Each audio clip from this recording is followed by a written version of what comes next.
If you're a golf lover, join in on fun discussions about golf from the perspective of two plugged-in Minnesota golf geeks, Brad Cole and David Branstad. This is 10,000 Swings. Hello and welcome back to 10,000 Swings. It is Sunday, August 1st, 2021. I'm Brad Cole. I'm David Branstad. 10,000 Swings is brought to you by Jarrett Yalen with Northwestern Mutual. For whatever financial questions you have, call Jarrett today at 612-209-4523 or check out his website at jarrettyalen.com. He can swim a 100-meter butterfly, do some trap shooting, balance your budget, all in the same day. Guy's incredible. Give him a call or check out his website, jarrettyalen.com. We've got a great show this week that might include the Olympics, the WGC coming up in Memphis, some crazy low scores from around the country, and some of the best Minnesota golf courses. But first, I'd like to introduce our guest this week to break down the Olympics and pretend this is in my Ivor Robson British Open announcer voice. And now, representing USA, Jeff Keiser. Jeffrey, how we doing, buddy?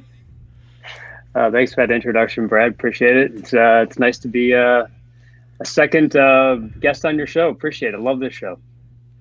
Yes, Jeff is back on for the second time. Jeff has a very, very deep background in college athletics and golf. We could go into all the different details and all the credentials, but just so you know, he's into college athletics and golf, and specifically the Olympics. Probably knows more about the Olympics than anyone I know. So, Jeff, tell us a little bit about your Olympic passion and what makes you such a big Olympic aficionado. Well, guys, I mean, we're all big sports fans. We wouldn't be doing this if we weren't. And to me, the Olympics are just they're the pinnacle, right? For the majority of the sports in the Olympic Games, I think it's 41 sports, probably in the 30s somewhere is the absolute pinnacle. Imagine if the NBA or the NFL or Major League Baseball had to wait 4 years every time to have their championship, right? I mean, this is their living, this is their life. And to me, there's just something special about it. 11,000 athletes, 200 countries. I know there's people who are becoming not fans of the Olympic movement, but to me it's just I love it. It's something different. And again, I mean, every 4 years is just it's an incredible wait for these athletes. There's any question. That's awesome. Brandy, are you much of an Olympic guy? Not an Olympic guy? Where do you stand with Olympics?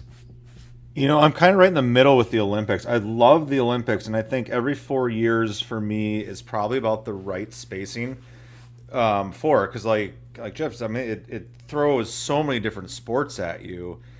I try to watch as much as I can. I'm not gonna lie, the timing of being in Tokyo this year is a little difficult. I can't be up all night watching sports then expect to actually do a job the next day. But I like it. I'm probably more of a winter Olympics than I am a summer Olympics guy. For whatever reason, like. Maybe it's the Minnesota in me. Like, throw me on curling, and I'm gonna watch it. Like, I actually know what's going on. And I've got absolutely no clue what's going on. Brandy, I see you as a guy that, like, middle of the winter, it's 9 a.m. You don't have any lessons the next morning, and all of a sudden curling comes on, and you go get like the world's largest tub of beef jerky and some sort of a delicious bourbon. And you're on the couch till like 1:30 in the morning just watching curling. Is that fair, or is that a crazy assumption? Bourbon at 9 a.m.?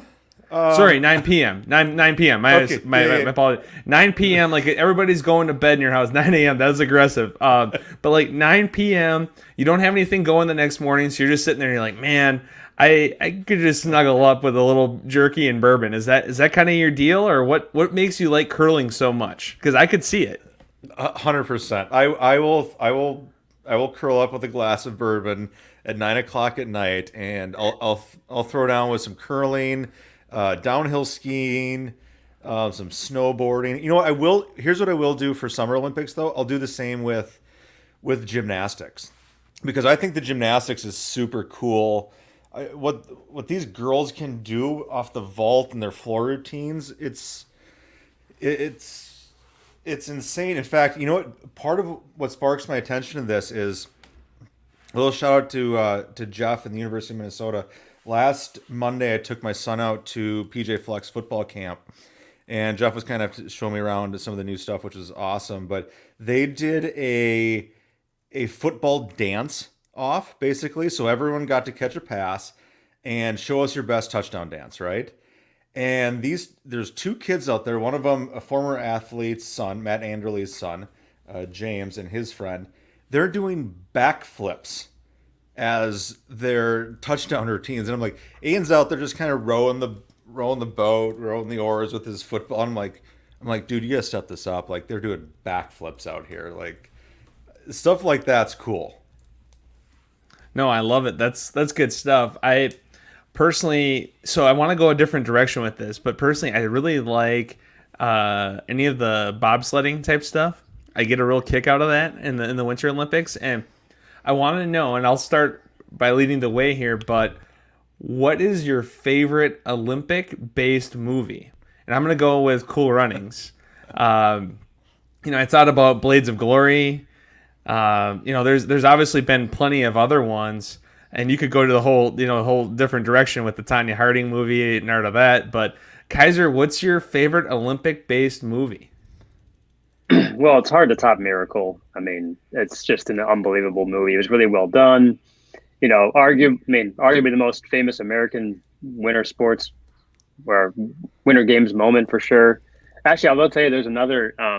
If you remember the 2008 USA 4x100 freestyle relay, where Jason Lezak was able to come back and win, probably the most famous swimming relay in Olympic history. There's actually a really good documentary that just came out called The Greatest Race about that one as well. We just watched that one too. But yeah, Miracle's got to be the best that I can remember off the top of my head. Branny, are you a Blades of Glory guy? You're a Blades of Glory guy, right? No, it's got to be Miracle. I don't see how you top that one. Now, I'm not gonna lie, Miracle and Cool Runnings in my house are probably played equally, but personally, it's Miracle. I mean, what that Olympic team did was, it was amazing. That's fair. I think my problem is that movies to me I only like them based on their quotability, and I probably use the Sanka, you dead man, yeah man, probably at least 10 times a day. So that's it's one of those things that Miracle is probably a little too deep, a little too sophisticated for my liking, because I'm just not there mentally to stay that focused. But I love me a good comedy, and both great movies though. And again, Blades of Glory, another fun one, nowhere near the quality of the others, but still kind of a fun one. So I don't know, I enjoy the banter and all that stuff, and I think my favorite Olympic sport for summer is women's volleyball, and for winter is probably bobsledding or speed skating. I think those are my personal favorites. What's your one for each one, Keiser? Obviously for the summer games, it'd be swimming for me. It's my wife's a swimming coach. It's a swimming college, obviously, so that's an important thing in our household. We talk lots and lots of swimming, just like you, Brad, with volleyball. So that's kind of our way of life. I mean, it's probably the best 8 days over a 4-year period for us, for sure. So I just wish they would add even more events to swimming. I think swimming and track and gymnastics obviously carry the television for sure in the summer games. But they actually added some good things this year. They added a mixed medley relay this year, which is an event that's competed in the World Championships. And then they added a mixed relay actually in track and field as well this time. So I think that's kind of fun, and I'm hoping they add more of that stuff, because I think people want to watch more track and swimming for sure. Winter games, I don't know, Brad. I mean, maybe one of the wild, like more dangerous ones, like ski jumping or something. I mean, there's so much fun stuff at the Winter Games you just don't see a lot. I mean, yeah, but downhill skiing is awesome for sure. And then a backup question, Keiser. Do you prefer the Olympics or the X Games? Do I prefer the Olympics to the X Games? Oh, the Olympics. I'm pro X Games as well, but anytime you're getting the world together for anything, I'm in. No, it's good stuff. So, Brandy, is your summer one, is it gymnastics, or what is your summer Olympic that you love the most, and then your winter? I got to think it's It's gymnastics for summer. I love ski jumping. Man, that scares the hell out of me. The fact that they do what they do, oh dear God. Like, no chance. No, thank you. I am so appreciative that you own your sport. Super cool to watch, and I love it. But no, thank you, please. Yeah, it's a whole nother level, right? Like I just feel like you're just waiting for the car crash, and even downhill skiing. There's just so many different sports, even speed skating. There's just crashes all the time. So it's interesting just to see what everyone likes, and what is Keiser brought this idea to me. What is the sport you could never attempt because it's too difficult? And for me, so let's just stick with summer games. Summer games, honestly, I feel like, and this is going to sound really, really foolish, but it's probably diving. Simply from the standpoint of I have no problem swimming. I have no problem doing like just a basic dive. But when these people start doing all the flips and stuff, like I get butterflies in my stomach because it's just, and that's what I think is so cool now about having golf join the Olympics, because every golfer grew up watching these athletes and it was all unattainable, right? Like it was, hey, I can't ever do that. I can't ever be one of them.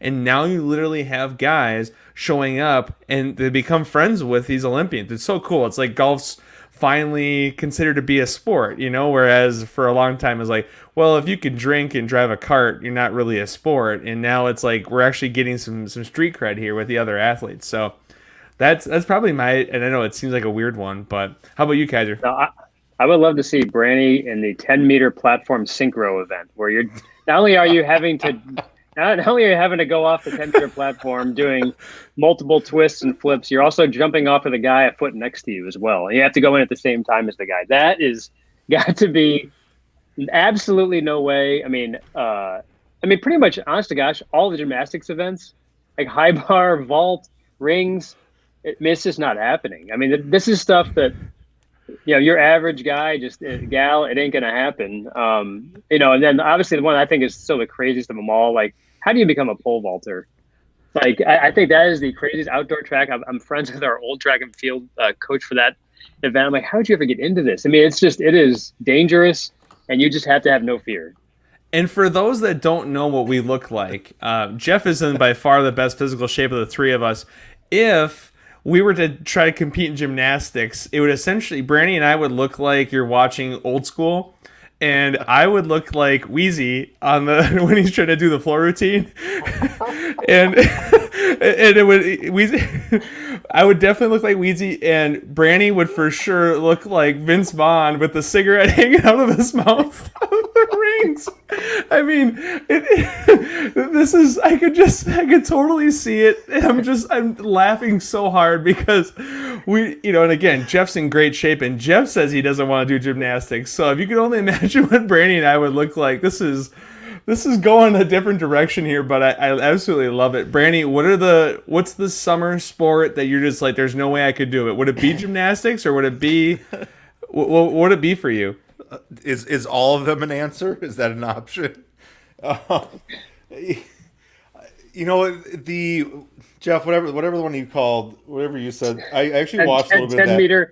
10-meter platform synchronized diving. Yeah, I watched some of the synchronized diving, and I was actually thoroughly impressed. Like, how you time what you're doing here is like freaking beyond my imagination. I actually don't mind the diving aspect of sports. I can dive. I can jump into some water.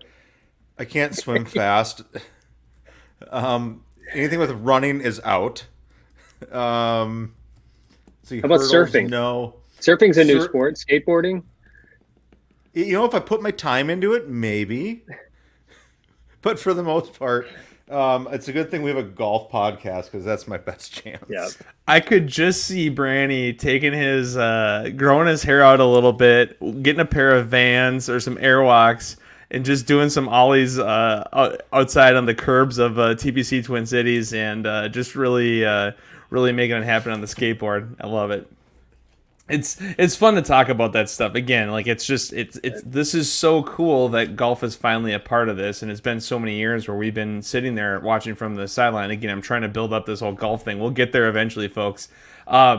Maybe. What sports do you get sucked into watching and just can't stop watching? So this was another Keiser. I mean, Jeff Keiser, if you don't know Jeff, arguably one of the best question askers in the Metro. He comes up with great creative questions. Not quite to the level of Jeff Munichie, but he's definitely top 3 in the Metro. What is the sport like? You're supposed to go to bed and then you caught it. So for Brandy, obviously it's curling for Winter Olympics, but like for Summer Olympics, obviously you got to get up in the morning, get something going on. I think for me, if I see some sort of gymnastics like at late night or something like that going, I can never turn away from gymnastics. I agree with Brandy. It's very kept, and same with all the swimming. For whatever reason, I just enjoy the excitement around the swimming. I've been pretty out on basketball, mainly because I feel like our USA men's team is just not the team that I want it to be. But I'll be honest, I stayed up late and got up early all weekend long for the golf. To me, it really sucked me in. I thought it was like another, maybe not quite to a major level, but of the 60 players playing, that top 10 was stacked. It's a really, really good leaderboard, especially considering how many guys weren't playing. I was very impressed. So I'm going to say golf definitely has sucked me in. How about you, Keiser? What just sucks you in every time like you walk by and 4 hours later you're still watching? Well, aside from the ones we already talked about, obviously, but have you guys ever watched team handball? Yes. Ever?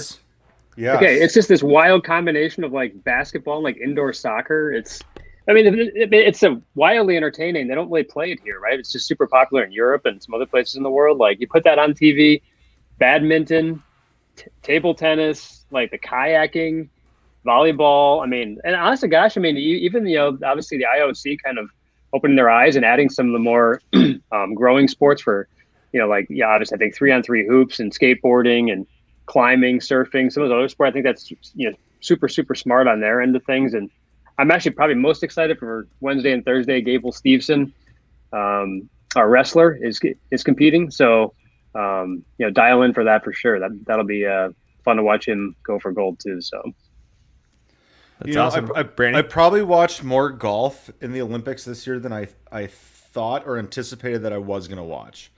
But it happened to be on kind of like a lull moment. Kids are kind of winding down, going to bed. I'm like, let's tune into some golf and see what happens. But the leaderboard kept getting more intriguing, which kind of kept hooking me in. But then I also found myself switching over to like rugby and badminton and these other sports that I'm like, I just don't get to see this. Like I watch golf basically as a living. And so when I get to watch some of these other sports that I don't ever get to see, I get sucked into some of this stuff. Like when was the last time you sat down and watched rugby or badminton? right. You don't ever watch this stuff. So I think that's part of the appeal of the Olympics to me is I get to watch sports, and we're all sports fans, but we get to watch sports that we don't otherwise get to actually watch on a normal basis. And that's the really cool part. And I mean, other than the fact that you're just playing for your country and all that good stuff too is pretty cool. How closely have you guys been monitoring the medal count? Yeah, I mean, I've been following it, a little bit.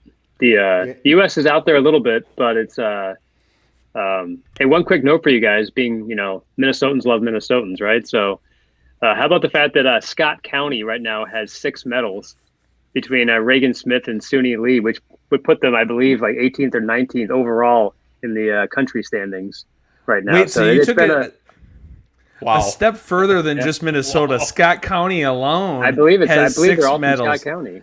Yeah, so Scott County, 6 total medals, and folks, for those that aren't keeping track, that puts them roughly in like the 20th most medals of any country, but this is Scott County in Minnesota. So, once again, Jeff Keiser, if you didn't know, is also the editor of Obscure Sports Quarterly, and he comes up with facts like this all day long. That is unbelievable. Scott County has 6 Olympic medals, twice as many as Slovakia. And I might say Slovakia 100 times tonight because Slovakia has a total of 3 medals. 1/3 of their medals have come from a very questionable citizen of Slovakia or representative of Slovakia. And we'll get into that. But just a little bit of a teaser. Slovakia, Slovakia, Slovakia. That's all I can think about when I think about what's going on in the golf at the Olympics. So this is the second time we've had golf at the Olympics. In 2016, it was won by Justin Rose, correct? Yep. Yes. And so, again, it's weird in golf because you're always like, oh, well, who won the tournament? Well, this is totally different now because we actually have playoffs for second place and third place. And who'd have thought, what are the chances that this week there was going to be a 7-way playoff for the bronze medal? Pretty incredible. And one of them featuring a hometown favorite that was not able to get it done. But so, I mean, we'll just dive right into it here. Xander Schauffele goes out and wins the Olympics shooting 18 under, and in my opinion had one of the gutsiest finishes of all time. I mean, what he did off the tee on 18 was not pretty, and still made a par. An incredible third shot for him, and even a good chip out. I was very impressed with Xander because it seems like he's come so close in so many majors, right? He hasn't won a tournament on tour in almost 2 years now, but he's always in the mix. And so cool to see him actually close it out. It'd almost be like if Louis was to have won, or one of those guys that's always there that just doesn't get it done that often. So very cool to see. And then Rory Sabatini representing the country of Slovakia. That's right, the South African that lives in Florida. Recently married someone from Slovakia, and you know what? Good for him. He said the reason why he played out of Slovakia was really because he wanted to try to grow the game of golf in Slovakia. I think there was like 9,000 total golfers in all of Slovakia. The numbers are staggering. I mean, it's really cool that I don't know why exactly he picked it, but it sounded like everything he was saying sounded very good. That he's trying to grow the game there, so good for him. Rory Sabatini, always one of the more polarizing / interesting players on tour. Shoots a 61 in the final round to lose by 1 to Xander, and then you've got a 7-way tie between CT Pan, Colin Morikawa, Mito Pereira, who may be the hottest player on the planet right now, Sebastian Munoz, Rory McIlroy, Paul Casey, and Hideki Matsuyama. And I believe I mentioned last week that I thought Hideki and Mito Pereira would be guys to watch this week. And Brandy, who did you have going into this one? Did you have Morikawa? Or did I have Morikawa? I'm pretty sure I had Morikawa going into this one. Yeah, there was Morikawa conversation, there was Matsuyama conversation, then there was Mito Pereira. So those guys obviously all really showed up. Truthfully, I was actually pulling for. I'm super excited that Xander Schauffele won. I mean, maybe now ESPN will take the time to pronounce his name correctly when they talk about this. Super excited that he won, but there was a big part of me that was pulling for Hideki. I mean, how cool would that have been in this year? You get Masters champion, gold medal Olympian. That would have been pretty cool for the country of Japan. And you go back to Rory Sabatini, Brad. I think if he played better golf, we could ease off on Patrick Reed a little bit, and we could just take over to the Rory Sabatini show. Yeah, so Brandy's a big fan. Jeff, what did you think of the tournament, of the leaderboard? What were your thoughts on the week? I guess my thoughts are, first of all, cool looking course, right? It kind of looks like like if you're playing in the United States, like it's somewhere in like the Pacific Northwest, maybe Northern California. It's got a good look to it. The fact that they closed the course since April and no one had even played it since then, and it was obviously in incredible condition, and it's actually going to be really fun to watch the women play there back to back, right? Like the exact same course, the exact same conditions. When do we ever get to see that? So I think that's going to be super fun this coming week as well. I don't know. I mean, like, I'm just excited to see the guys' kind of reaction to being an Olympian, right? They've never felt this before. I mean, I think it was, I think that the Tommy Fleetwood, Paul Casey, Justin Thomas, specifically Xander was big on it since day one. And just seeing just kind of how they were, how impressed they were, how much they embraced this. And I mean, just seeing the guys playing in like country gear, and you lose all the sponsor logos, you lose, all this stuff that you're so accustomed to seeing on the golf course is part of it. And it's just different this week, which I think is a fun departure. To see these guys really embrace this is a lot of fun for me. So, and the 7-way playoff for the bronze, I mean, what else can you ask for? I mean, like, that's just completely uncommon for what we're seeing on the a tight race for a tight race for gold and silver as well, right? Like, it was, let's face it, some tournaments are just better because they're close. And the announcers actually alluded to that last week at the 3M Open, that it's been, 3 years and 3 interesting finishes. There's nothing worse than when someone wins by 7 shots, right? So I think that this is definitely, it was exciting. It was enjoyable. It was a quality leaderboard with some random guys. I mean, Rory Sabatini, oldest guy in the field at age 45. And, he's right there in the final. So I was impressed. I really enjoyed it. Keiser, you mentioned a little bit about the gear and the gear changes for players. So 2 things I really wanted to talk about. One, Cam Smith rocking the AUS in the side of his head for Australia. I thought that was interesting. And Cam Smith's look is always interesting. But how about the clothing that Cam Smith and Mark Leishman were wearing?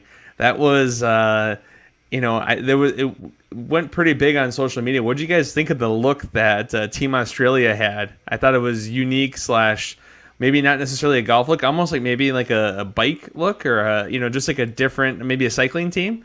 What did you guys think? I loved it. I'm actually going to have to give our friend of the pod, Brad James, in Golf Australia, a call. I know he was out there. I got to find out some more behind the scenes on how that ensemble came together for round 1.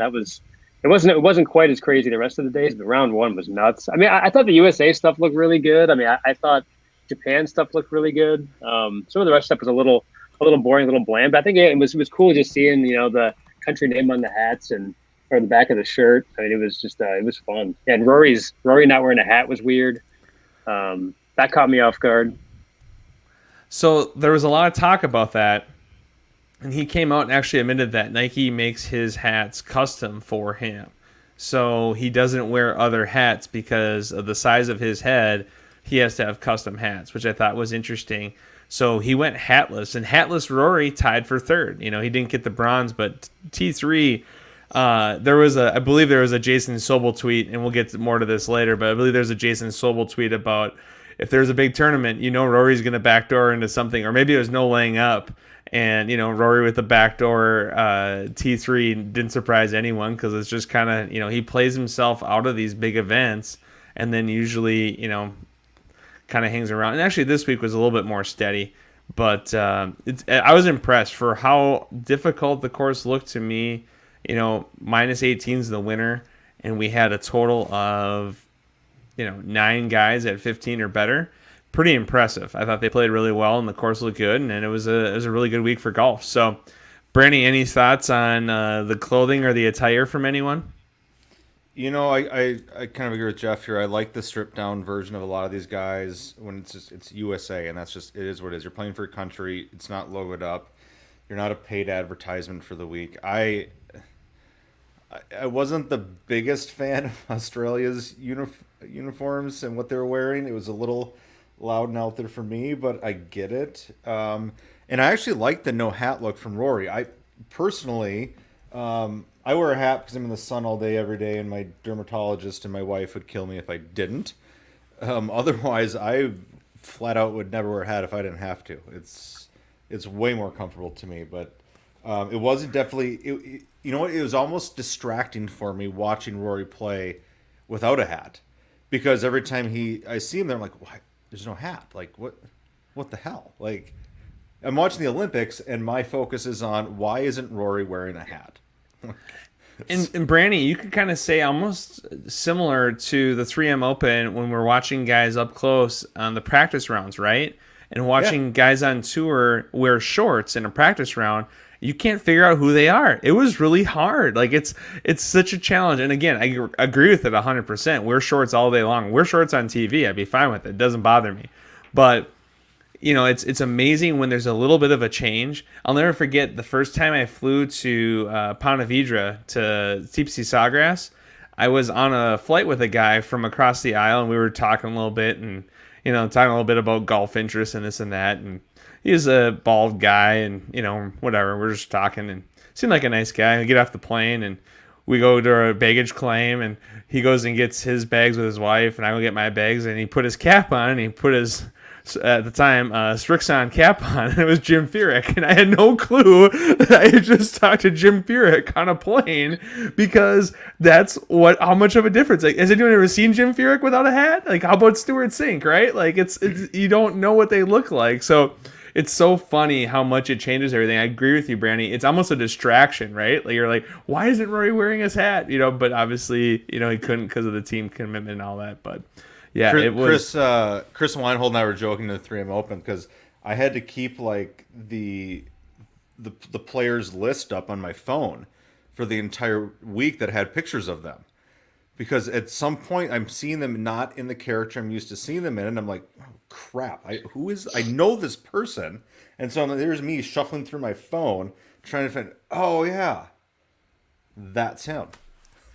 It's weird when you see, I think it's for all athletes, so it's not just golfers. I think golfers might be a little bit more because we're so used to the hats and we're so used to the apparel that they're wearing. You're a polo guy or you're what may be. But when we see them out of that context, we don't recognize them. Like Furyk is an example. Like, you take the hat off, it's like, oh yeah, you don't have any hair. Yeah, no, it is really crazy. So when we talk about, like, obviously Xander, very big win, and Xander's grandparents actually live in Tokyo. His dad was there. Like, this meant a lot more to him than just some other people probably would have. Really huge win for Xander. But Keiser, you and I talked earlier in the week. There was a lot more on the line for people than just a medal. Jeff, can you share with our listeners a little bit about some of the research you did on what certain guys were playing for this week, if they had played well? Well, it was really just we'd heard the story from some other tour players in the past who are from South Korea. They've had to go do military service and leave the tour for 2 years. And so Sung Jae Im and Siwoo Kim are in the same situation, playing in the Olympics. And if they had gotten a medal, they would have been exempted from their military service. So I can't just, I'm assuming these guys don't want to do their military service at this point, considering, the lifestyle they have and how well they're doing on the tour. So I don't know what the timeline is for them. I didn't read about that. I don't know if you saw that, Brad, or not, but that's just, what a crazy, unique situation for a professional golfer who plays in the United States, lives in the United States, and you're going to have to leave the tour to go do military service in another country. But you could get out by winning a medal. Wait a second. So you're telling me if they win this is all new to me. If they win an Olympic medal, they're exempt from military service in their country. That is in their bylaws of like living in being South Korean. Every male has to do military service for 2 years. So I'm forgetting the player, Brad. I should have read, but like, there's was it Sang-Moon Bae? Stories where guys, yes, I think it was Sang-Moon Bae, yeah. Wow. Yeah. So obviously, there's a lot in the line. And Siwoo Kim's getting a little older, so he might be in his. I don't know what his window is now, but it's very interesting. Yeah, so when you're playing with your buddies and there's a beer on the line, and your knees are shaking a little bit, there's a lot bigger fish to fry out there for some of these guys, right? And just imagine if Im was in the playoff. Just imagine if he had been in the playoff for the bronze medal. What would have been on the line there? And it's interesting you say that, because Sung Jae Im basically started the day almost in the same position as Rory Sabatini. He went 70, 73, but then 63 yesterday. And if he had played, another 62, 63 today, it would have been right in the hunt to move forward. So it was quite interesting. And I don't think Siwoo Kim finished 32nd. So, 8 under par. I just can't believe the pressure. That just seems to me like it'd be really, really, like, for me, it's hard for me to even, pull the trigger on a regular shot. Or to get through to my left side. Like, those are issues for me just personally with nothing on the line. I can't imagine what it's like to try to use your body to its max potential when you have that that could happen if you play well. It just seems really, really intense. But good for those guys they played well. They finished in the top half of the field, and it's just amazing. How much bigger life is than just golf, right? There's just so much more out there. So a very interesting situation there. It's crazy to think that that is actually a thing that, like, if you get an Olympic medal, you don't have to do your military service. But at the same token, especially in America, we don't live that type of life. And if you get over to that side of the country, they're brought up that way, and that's their entire life is to your country. This is how it's going to be. They did a thing on Hideki the other night, which was really cool, that I actually got hooked into watching late at night, about the samurai and how that's kind of his mindset is just, it's of that, and they don't know anything different than that. So that's the way of life, which is so opposite of the way any of us think or approach anything over here in the USA. It's just, and I think that's the cool thing about the Olympics is all these. It's not just the countries; it's all these different cultures that start coming together to compete in something that's together. That's all the same. Yet our cultures are so different from one another from day one, from the way we're brought up. Whether we agree with how it was done or whether we don't, it's just unique, and that's the cool part of the Olympics to me. It's we've got people from everywhere, and I tell you what, I'm not going up against any samurai anytime soon.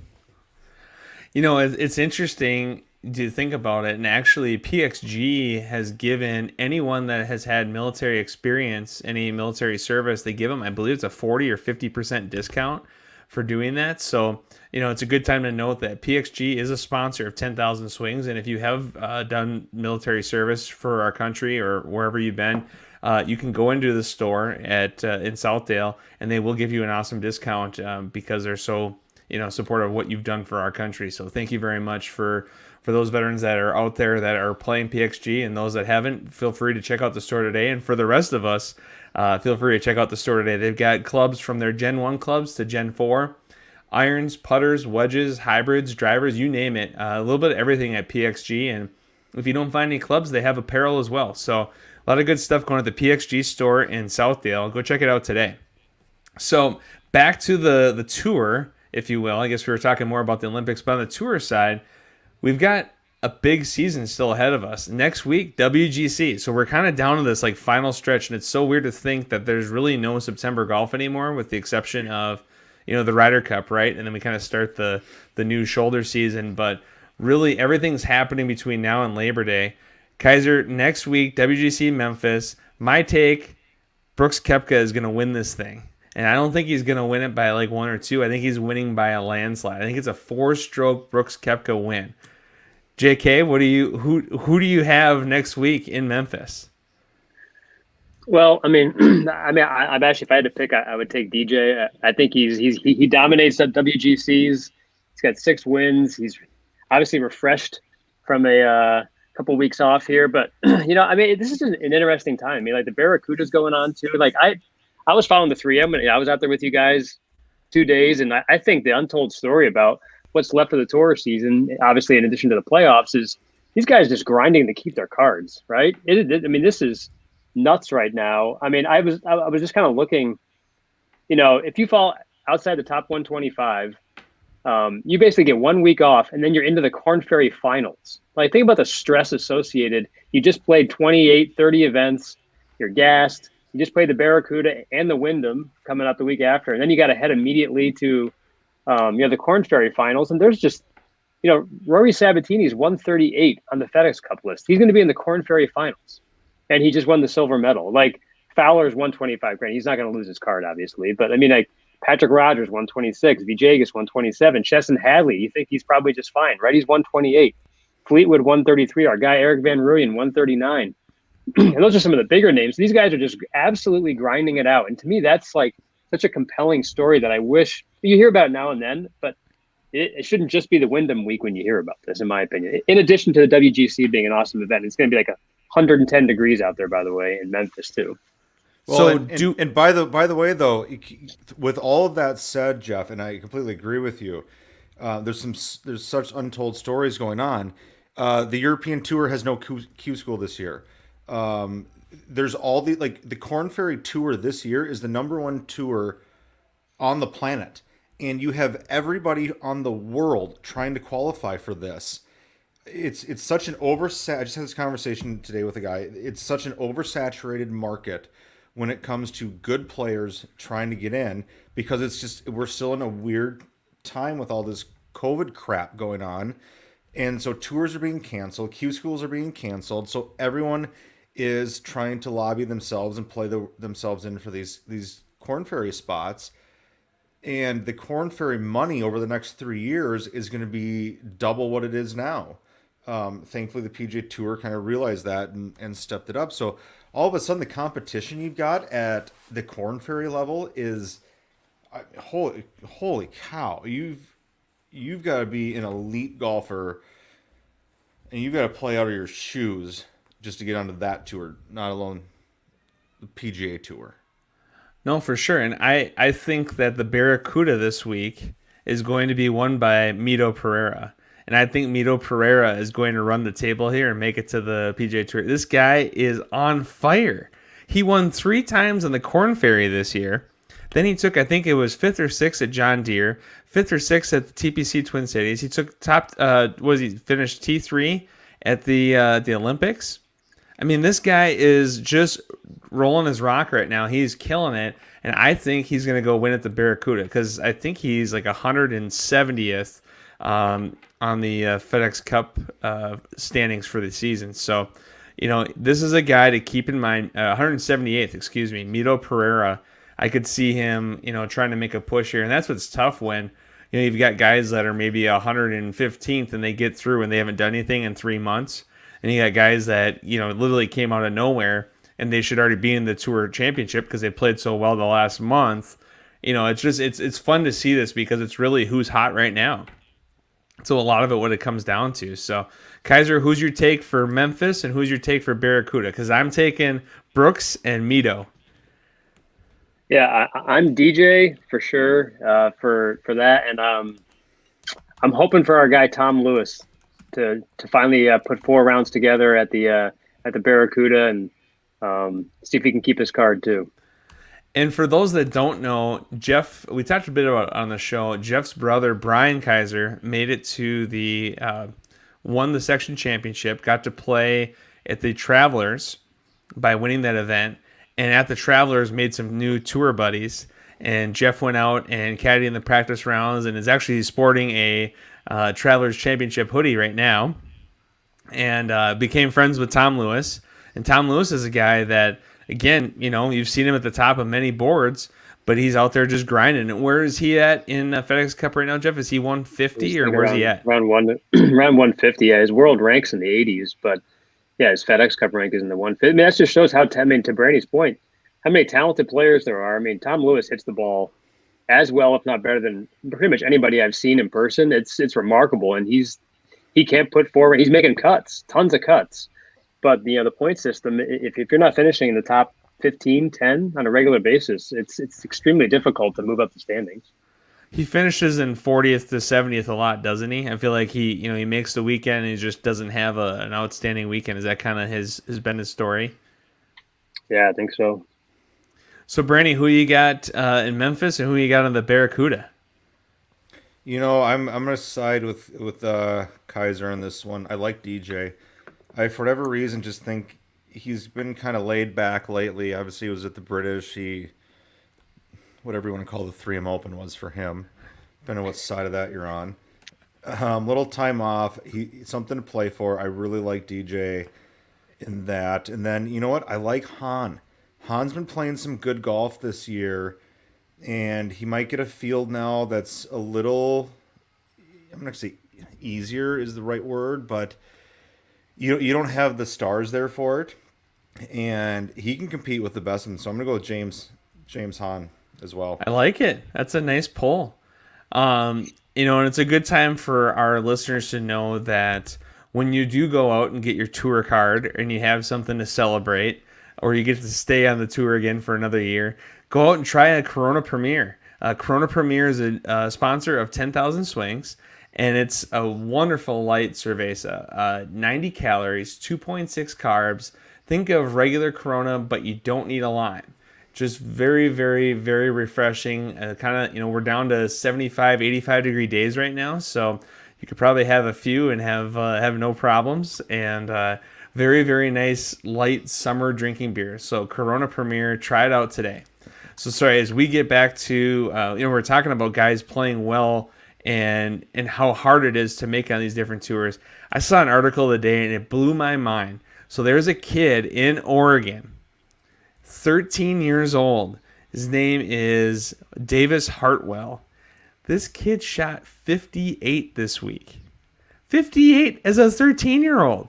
Like, I don't even know what to say. And let me preface this with, he shot 58.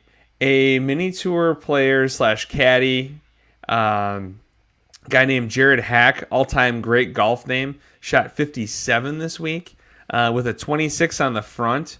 He actually choked. He went 1 under in the last 5 to only shoot 57. And then our good friend of the show, Derek Holmes, shot 59 last week in Iowa at a member guest event.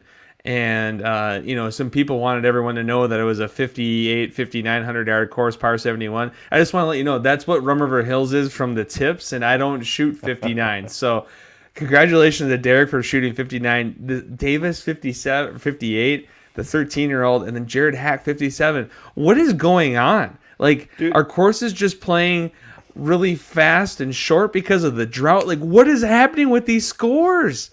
Wait, so hold on a second. So somebody brought Derek to a member guest. He shot a 59 at it. So what type of reaction is there on that? Well, okay, and I think this part of the story is really funny because he went and played with his father-in-law, and because he didn't he didn't get into the 3M Open, so he goes down and plays this event in Iowa with his father-in-law, and he shoots 59. And could you imagine being a member guest in Iowa and you're like, oh, well, this guy's a 0. Okay, fine, bring him in. And they're like, yeah, he played in the PGA Championship this year. And you're like, what? I'm sure the amount of crap that Derek got for this is just, but you know what? Good for him. You got to go out and shoot the number. And he shot the number. And I didn't receive a text after round 2, so he probably didn't shoot 59 again. But pretty incredible accomplishment that very few ever make it to. I want to be a fly on the wall on the handicap committee meeting that happens the following week. Spot on, Brandy. Spot on. I can only imagine how that went over. Oh my God.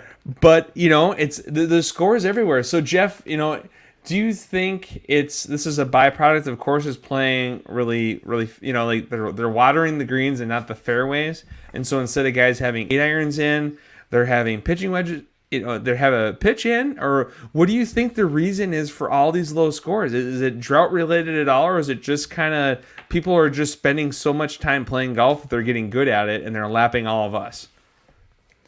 That's a really good question. I don't even know how to answer that question, Brad. But it seems to me like the drought definitely is probably helping a lot of people's scores right now. The ball's going forever. It's hot. It's flying.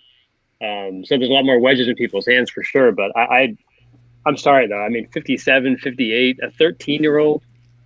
I don't care what golf course you're playing. If I'm not playing the Mac 9 at Rush Creek, I should be shooting 58 at that age. That's remarkable. I don't know what the reason. Maybe Brandy knows more than me on that. I might give the drought one shot on this, and that is it. Bottom line is people are playing more golf. They're more vested in a lot of people are more vested in their game. Especially at a young age. These young kids these days in high school are shooting scores we've never seen. I couldn't fathom when I was in high school playing against, and I was a decent high school player, but I never had to play against anyone that was shooting 65 routinely. It doesn't happen. So for a kid to shoot, what is it? You say it was 58 that this kid shot? It's ridiculous. 13-year-old. 13-year-old that shoots 58, which. My biggest concern is it Oregon or Oregon? Like which one is it? It's incredible. It's Oregon, most definitely. My dad and I fought that for the year that I lived out there. It's Oregon, and he played really well. The second day he shot 60 something. But it's incredible. It continues to blow my mind, and I don't even know what to say at this point. Like I'm just so impressed with it. And we had the Minnesota State Junior Boys this week up at Detroit Golf Club, Detroit Lakes. I'll call it something different. The Pine to Palm Golf Course. and it's one of the best courses in the state. It's a great match play course, a really fun track. And I believe Mason Roloff shot 11 under for 2 days and won by 4. But there were, I think, like 23 guys that broke par for 2 days in the state junior boys. Like, what are we doing? I just don't understand why everyone is so good. I mean, I get it, but it's not like the courses just all of a sudden got easier overnight. So it has to be a combination of the drought, but more so people are just spending more time playing golf and not other sports, and they're getting really, really good at golf. So kind of stinks for those of us that are getting worse every day, like myself. Let's throw another factor into this. Look at golf equipment. Look at where golf equipment is these days. I mean, Jeff, Brad, we all grew up around the same time. I mean, I played hand-me-down blades with persimmon woods where if you slightly mishit it, it's not going anywhere. And now these kids, and there's an argument to both sides of this on which is better for the athlete. The equipment that kids have been brought up with these days, it's so inferior to what anyone else has been playing. It alludes to, yeah, you know what? You put a good move on it with good equipment, you should be shooting some really low scores. The ball doesn't move as far. Clubs are going longer. I mean, the distance these kids are hitting the ball it blows my mind. We got 14-year-old kids flying at 330, jeez. Yeah, that's a driver and a pitching wedge for me combined. And speaking real quickly, I forgot to bring it up sooner, but you're talking about technology and all this and all these young bucks. Can we please give a quick shout out to Annika Sorenstam this week for winning the U.S. Senior Women's Open by 8 shots? Are you kidding me? So, and obviously it is the senior field, but nonetheless, she shot 12 under for 4 rounds.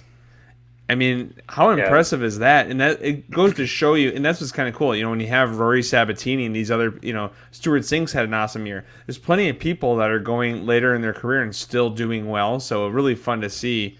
And again, I don't think Annika's won a tournament in like 13 years.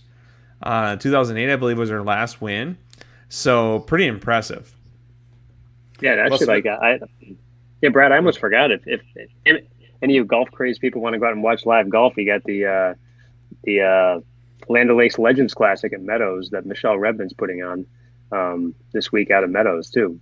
So it's kind of a cool event, and a lot of that same field will be here in Minnesota. Meadows at Mystic Lake, proud sponsor of the show, and actually, I may be thinking that Laura Davies might be in the field, and I'm guessing if Laura Davies is in the field, more than likely she might spend some time at Mystic Lake Casino afterwards. So there's been a rumor that she likes to play some cards. So, it's kind of fun to have that event here, and really good for the local crowd. Now, Brandy, we started this bit a couple weeks ago, and we keep forgetting to get to it, but things they've tweeted. And I think we could pretty much just call this the Jason Sobel segment, because in my opinion, he is probably the best golf follow on Twitter that there is. I don't know if you've read any of his recent stuff, or Keiser, if you've seen anything, but I'll start it off with Jason Sobel. Go ahead. You know who's captured me this week is Max Homa. What did Max have this week? Max had this week, you can't even drink out of the gold medal, so what's the point? That was a good one. I did see that one. Well, he was also the one pushing the caddies should get medals too. Yes, which I loved as well. Which I loved. He's had some good ones this week. So some Sobel classics this week. 18 hours ago, Rory McIlroy going after that backdoor bronze medal. Just again, Rory gonna Rory, right? And another tweet he had was when they were talking about the multiple groups for the 7-some playoff. He just tweeted and said, wait, are they really not playing as a 7-some? You got to blame the ref, which I thought was pretty funny. Just a ton of really good stuff from him all the time. I think he's just got a lot of really good content. I don't know if you guys had any other ones from him, but he's got a bunch of funny stuff. But before we wrap it up, Brad, my favorite one, by the way, one by far was Slovakia picked up Sabatini at the trade deadline a few years ago and then signed him to a multi-year deal, which is really paying off. That was a good one. It is fantastic. I did see that one. That one was good.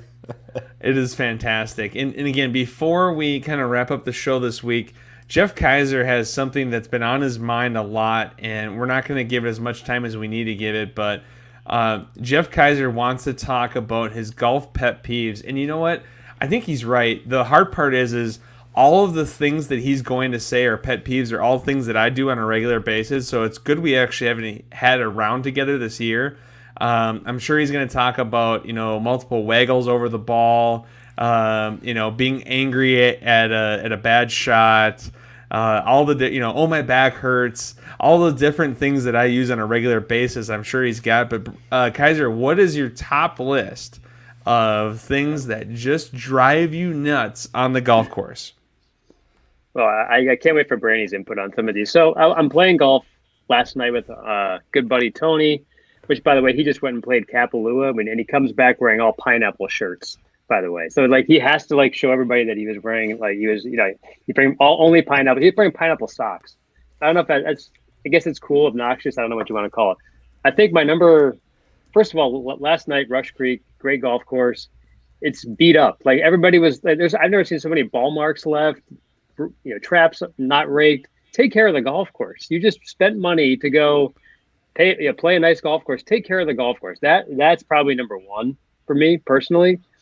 But number two is probably the overzealous ball hawker, right? The guy who needs to spend, or the gal needs to spend 10 extra minutes walking in the woods, slowing down play. I might pull one more ball here. Oh, I got the Srixon that's covered in, that was buried in the fescue and mowed over 14 times. I'm going to keep that. Just the overzealous ball hawker. Might be the guy who also takes a range ball or two and puts them in their bag and plays them. I think that's a rough one too. But they, I can go on and on, guys. I want to hear reaction on those two. Yeah. I'm biased. I don't pay for my golf balls. I can't stand looking for golf balls. I absolutely can't stand it. If I had to address the USGA and the R&A and come up with a lost ball rule, it'd be 30 seconds. You've got 30 seconds to find this golf ball. If you don't, you're dropping a new one, because I just don't. I don't have time for it. It annoys me. Great, that ball you found in the water 4 holes ago, you're now spending 5 minutes looking for. No, thank you. Which is the biggest pet peeve that I have, is fetching golf balls from the water. I'm sorry, you just spent $120 to play this golf course. You've got a brand new bag of PXGs there, and we're sweating over that Pro V1 that you dumped in the water. No. Oh my God, I can't do it. I can't do it. If I see a ball retriever in the bag, I'm almost looking for a different group. Yeah. Well, this is awkward. If we were in a group text right now, I think it would just say Brad Cole and Jeff Cole have left the conversation. We pretty much do all those things. So, yeah, that's. How about putting with your glove on? That one bothers me for some reason. I know Lexi Thompson can do it, but anybody, it's not a good look. It's not my favorite. I will be very honest. One of my least favorites is the person that's waiting in the fairway with the hand on the hip, and you've got the group in front of you that's not that far away. You're keeping up with the group in front of you. You've played let's call it 7 or 8 holes, right? And you look back, and the person in the group behind you has got their hands on the hip waiting for you, and you can't go anywhere. That one just boils me. And then, if you were to, miss a short putt or something like that, and they yell, come on, let's pick up the pace. It's where am I going to go? If it's, where am I going to go? And again, it's tricky if you're in a tournament or playing a match or any of those things, but it's funny to me how people just get on edge about things that aren't that important. And then, then there's other people that just have no clue there's anyone else on the course. One of my favorites, and I'm not going to name names, but one of my favorites is we have a friend, and it's not a pet peeve of mine, but it probably drives our other friends insane. And that friend loves to tell stories on the golf course. And one time, that friend was telling a story at the Preserve golf course on the tee box, he was on the green. Keiser and I were on the tee box, and our buddy refers to the friend again. I don't want to name any names, and he says, "Was this the 17th hole?" Yes. And we're on the tee box, they're on the green, and we have to go over to the pines to make this tee time thing happen. Like, we're running behind. We're way behind because there's too much storytelling.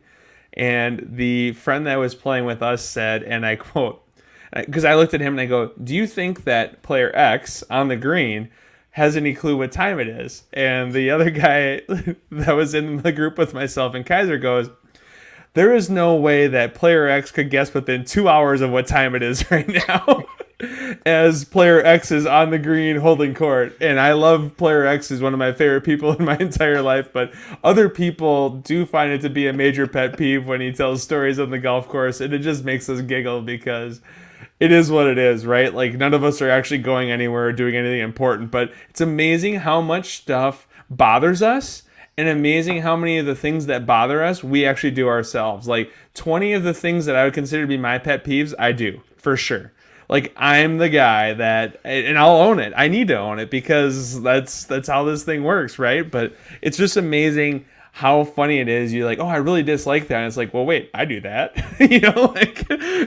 but it's okay when you say it about someone else. It's kind of the American way that, I don't have to take ownership of what I say, but I don't like it when they do it. So okay, so Brad, let me ask you this then, on that topic. If there's one pet peeve of your own that you could change, that you do, what would it be? Number one, the waggle. Number one, not even a conversation. If I could just get up there and go 1, 2, swing, I'd be the happiest man alive. And that's what I'm trying to get to. So what I'm doing right now is I'm taking 2 weeks off, and then when I come back from the 2 weeks off, I'll probably quit. And that's how I'm going to avoid the waggle, is just stop playing. That'd be my number one thing that I do that I just can't stand. It drives me nuts. And it's a nervous twitch. I just can't pull it, and that's where that's probably my number one. How about you, Brandy? Is there anything that you do that you hate, but you do it and you can own it? I do. I hate the fact that I have to take a practice backswing before each shot. So I'll step over the golf ball and I take this practice backswing. I know to myself it's mundane. It doesn't matter at any point to me anymore. But I keep doing it, and every once in a while, I think, like, what do people think I'm doing right now? Like, they're watching me like, what the hell is he doing? But I do it, and I wish I could just step, like, kind of like you. Like, we all have our nervous twitches. We all have these little things we have to do to set ourselves in motion, and that's mine, and I hate it. And that's what I love about watching my 2-year-old is he just whacks it, right? He just goes every time. He doesn't have the scar tissue buildup that I have. I have so much mental scar tissue that it's just like, wheel this guy out of here. Like, he just can't. How about you, Keiser? Is there anything that you do that you hate, but you do it too? Or are you just pretty perfect out? I mean, you're No, probably like I hate when I like apologize when I start playing bad. It's like no one cares. No one cares. Yeah, sometimes I need to like defend myself. I know what I'm doing on the golf course. Like I like, why am I apologizing? Like we all stink at times, right? That's probably one of them, I would say. Like I do it all the time. I'm really not that good anyway, so I don't know why I'm apologizing. And you know what, Keiser? The funny part is I say, "Oh, I'm sorry I played so bad," but what I should be saying is, "I'm sorry I was a jerk for a couple holes when I was playing bad and I didn't really want to talk to anyone because I was grumpy." Like, that's what I should be saying, but instead I say, "I'm sorry I played so bad." Like, I don't care about your bad play. I care that you were being a turd, So, no, it's a great conversation. We could have an entire podcast on golf pet peeves. And just try to figure out. It'd be fun to do like a Brady Bunch style where we had like 10 guys on this show and everybody kind of tell the things they hate and love. And again, much love goes out to Player X, but Player X, one of his best friends from childhood, who's currently recovering from an injury, or pretty serious injury, does not like the storytelling. That's all I can say. Brad, in all seriousness, we gotta get this done in the off season. Let's get a 10-person panel on this pod, and let's just talk what annoys the hell out of people in golf. I tell you what, we have to give major credit to episode 23 of 10,000 Swings 2021 for the wonderful writing done by Jeff Keiser, because your ability to find topics that really go deep is second to none. You're just so much deeper than just an art guy. and I want people to know that about you. Like there's so many more layers as you peel back the onion. That's good stuff. So before we wrap up, we always talk about local businesses that we supported. And, I'm going to start off with two. And we're in the middle of moving this week. It's been a crazy week. And I actually just moved closer to two businesses that I love. One is Q Fanatic in Champlin. It's just before you go across the Anoka Bridge over the Mississippi River. And I tell you what, the guy running it is a wonderful guy. He's really struggling to find staff right now. He's struggling to keep the doors open because he can't find staff. And he's down to only open 4 days a week. And then they've got a lot of catering business as well. But they smoke their meat every morning. The barbecue is unbelievable. It's out of this world. The sides are fantastic. So Q Fanatic in Champlin. We got some brisket. We got some sandwiches. We got some pulled pork, mac and cheese, everything. Q Fanatic's top notch. And then also this week, because we're kind of on the run, we went to Chili Lime, which is literally on the way from my old house to my new house. And Chili Lime, fantastic, kind of like a Tex-Mex / Chipotle type place. Local owners, Bang Bang Shrimp Tacos. So good. If you're listening, Player X, we know how much you love shrimp tacos. And the Bang Bang Shrimp Tacos there were all time. They also have really good tots, great chips and queso, baked chips for those of you that are looking for a baked rather than fried options. So really, really good stuff there at Chili Lime. How about you, Keiser? Anything local that you've tried recently or supported? Well, I got two for you. First of all, we just moved my father-in-law, just like you were moving, and we used the same moving company that we used when my wife and I moved, College Muscle Movers. Unbelievable service out of St. Paul. They are fantastic, affordable. Big fan of College Muscle Movers. That's a random one for you. I don't think you've had a moving company on here yet. But my name, image, likeness stuff is open, so if you want to DM me, for sure, I'm available for social influencing and other deals. But then the other one, the Highlander restaurant, guys, like Rush Creek. I live in the Abyss in Plymouth where there's not a lot of good dining. I forget how good the Highlander is. The jalapeno wings, the chicken avocado sandwich. It's always, I mean, as far as public course restaurants, that one's up there. So good time out there. Awesome. How about you, Brandy? Any good places you tried this week? Or anyone you want to support? I love that Jeff's going for his NIL and his PIP here in his local business he supports. Is this Jim Herman on the show? Right. It's fantastic. I'm going to throw it to one I've used on the show before, Old Piper in Blaine off of 65. I think it's the best breakfast in the Twin Cities. Went there today. Big day, though, for me today. I had Old Piper for lunch and then Maynard's in Excelsior. Right on the lake with the family tonight. It was fantastic. The kids had a blast. We were right on the water. They had to watch big catfish. They were throwing Cheez-Its at geese and fish. $4 worth of entertainment kept them quiet for the entire time. They did not fight for probably the first time ever at a dinner with the four of us. So that was fantastic. Maynard's always, if you guys have been there, you know it. It's what a location and great food. So Old Piper and Maynard's. And Brandy did say Maynard's. It's important to note this is Maynard's on Lake Minnetonka because Correct. There's another Maynard's in Rogers, which is also nice, but not exactly the same scenery.